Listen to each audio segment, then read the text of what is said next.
So for this song, we're going to start off holding an A minor chord. But for now, we're going to lift off our first finger. And we're going to play, the first four notes are the open A string, the D string, and then we're going to skip to the open B string, and then replace our first finger on the first fret of the B string and play it again. So all together we have.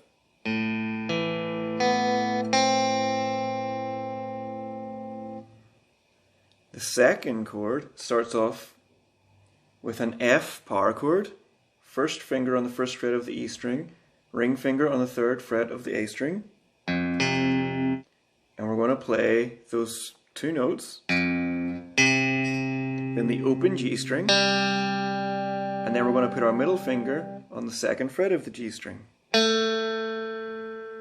So that phrase altogether is. So all together so far we have.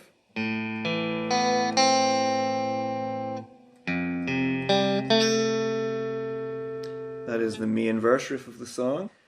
So for the final part of the riff, we're going to put our middle finger on the third fret of the G string and our ring finger on the third fret of the A string. These fingers are going to stay here for the first part of this riff.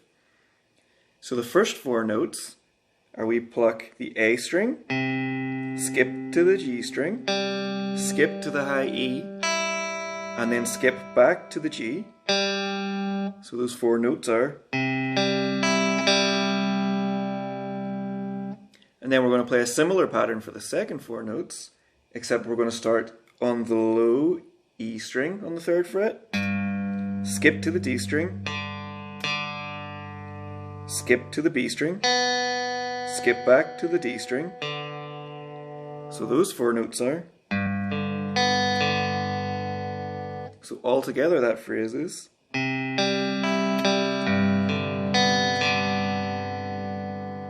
Then we're going to go back to our F power chord and play the first two notes. Skip to the open G string and then back to the third fret of the A string. So those four notes are.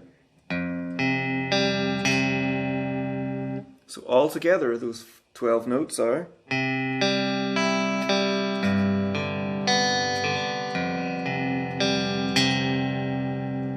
And the last two notes are the open D string and the third fret of the B string. So all together that final phrase is. And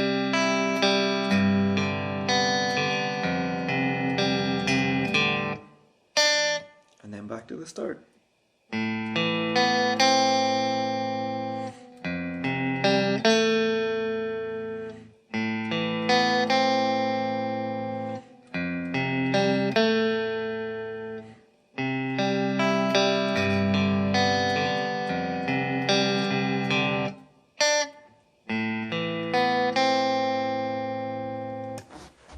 This one is best achieved by using a Strat type guitar with the neck pickup selected and a nice clean tone. Hope you enjoyed this one, and I'll see you next time.